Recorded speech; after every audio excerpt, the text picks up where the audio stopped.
남들보다 운동해도 근육이 잘 안 붙는다. 이유 없이 피곤하고 무기력한 날이 많다. 체지방은 잘 늘고 근육은 더디게 는다. 병원에서는 호르몬 수치가 낮다는 말을 들었다. 이게 단순히 의지 부족이나 게으름이 아니라 몸의 구조 자체가 다르기 때문이라면 어떨까요? 선천적으로 혹은 후천적으로 남성 호르몬 수치가 낮은 사람들이 있습니다. 그런 경우 같은 운동을 해도 근육이 잘 붙지 않고 쉽게 지치고 피곤한 경향이 있습니다. 클라인펠터 증후군이 바로 선천적으로 남성 호르몬 수치가 낮은 특징을 가지고 있습니다. 그러나 남성 호르몬 수치가 낮다고 해서 모두 호르몬 치료를 받지는 않습니다. 호르몬 치료가 맞지 않는 사람도 있고 필요하지 않은 경우도 있습니다. 호르몬 치료를 하는 그룹과 하지 않는 그룹, 이 두 그룹은 식단도, 운동 전략도, 그리고 오늘 다룰 아답토젠 섭취법도 달라져야 합니다. 그래서 오늘 영상에서는 클라인펠터 증후군 환자에게 식단이 왜 일반인보다 훨씬 중요한지 알아보고 아답토젠이란 무엇인가, 이게 낮은 테스토스테론에 어떤 역할을 하는지 알아보겠습니다. 그리고 호르몬 치료 TRT 여부에 따라 완전히 달라지는 아답토젠 섭취 전략에 대해 알아보고자 합니다. 먼저 기본부터 짚고 가겠습니다. 클라인펠터 증후군을 가진 분들은 일반 남성 대비 다음과 같은 대사적 특징을 가지는 경우가 많습니다. 내장지방 축적 경향이 있습니다. 테스토스테론이 낮으면 지방을 분해하는 능력이 떨어져 복부 비만으로 이어지기 쉽습니다. 인슐린 저항성 증가의 위험성이 높습니다. 이는 제2형 당뇨병 위험 상승과 직결됩니다. 골밀도 저하 위험성이 높습니다. 테스토스테론은 뼈 건강 유지에도 관여하기 때문에 골다공증 위험이 일반인보다 유의미하게 높습니다. 고지혈증이나 지질대사 이상이 있을 수 있고 이로 인한 심혈관계 질환 발생률이 올라갑니다.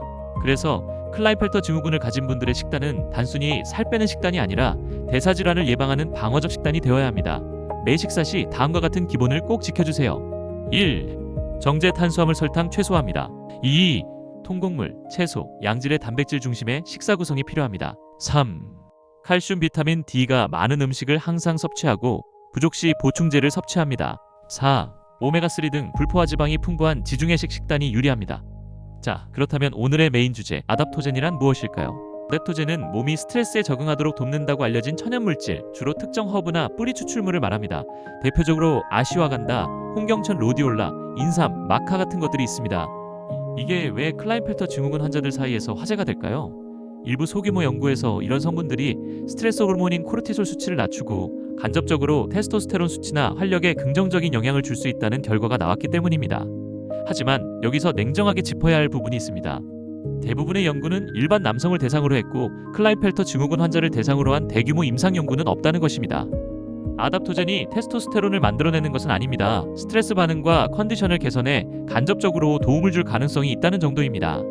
효과의 크기와 개인차가 있을 수 있습니다. 즉, 아답토젠은 치료제가 아니라 보조적 컨디션 관리 도구로 이해하시는 게 정확합니다.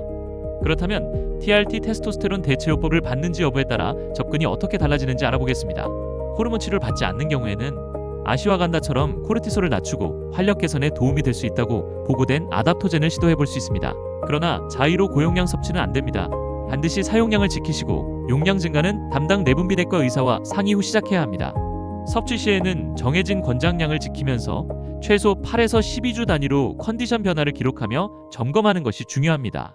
간 기능, 갑상선 수치 등 정기 혈액 검사를 병행하는 것이 가장 안전하다고 하겠습니다. 호르몬 치료 TRT를 받는 경우에는 이미 외부에서 테스토스테론을 공급받고 있기 때문에 아답토젠의 호르몬 관련 효과보다는 스트레스 관리, 수면의 질 개선 목적으로 접근하는 것이 더 현실적입니다.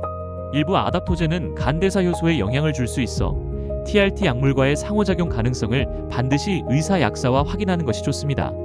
특히 인삼류는 혈압에 영향을 줄 수 있어 심혈관 위험이 있는 경우 더욱 신중해야 합니다. 결론적으로 무조건 먹어야 한다 혹은 무조건 먹으면 안 된다는 답은 없습니다. 본인의 치료 상태, 복용 약물, 건강 상태에 따라 완전히 다른 접근이 필요하다는 것, 이게 오늘의 핵심 메시지입니다. 마지막으로 아답토젠을 식단 운동과 함께 적용할 때 실전 팁을 정리해드립니다. 아답토젠은 약이 아니라 보조제입니다. 근력 운동 시 단백질 보조제가 항상 정답은 아니듯 기본은 항상 균형 잡힌 식단과 규칙적인 근력 운동이라는 것을 항상 명심해야 합니다. 근력 운동 후 회복이 느린 경우 아답토젠이 도움이 될 수 있습니다. 그러나 아답토젠보다 수면의 질과 단백질 섭취 타이밍이 훨씬 더 큰 영향을 미치는 것으로 알려져 있으므로 기본을 먼저 지키고 부족 시 아답토젠을 시도해야 합니다. 새로운 보조제를 시작할 때는 한 번에 하나씩만 추가해서 몸의 반응을 명확히 파악하면서 섭취하십시오. 부작용으로 두통, 소화불량, 수면장애 등이 있을 수 있으며 부작용이 나타나면 즉시 중단하고 전문의 상담해야 합니다. 오늘 영상 정리해드리겠습니다. 클라인펠터 증후군은 대사 골밀도, 심혈관 위험이 높아 식단 관리가 필수입니다. 아답토젠은 치료제가 아니라 스트레스 관리를 돕는 보조제입니다.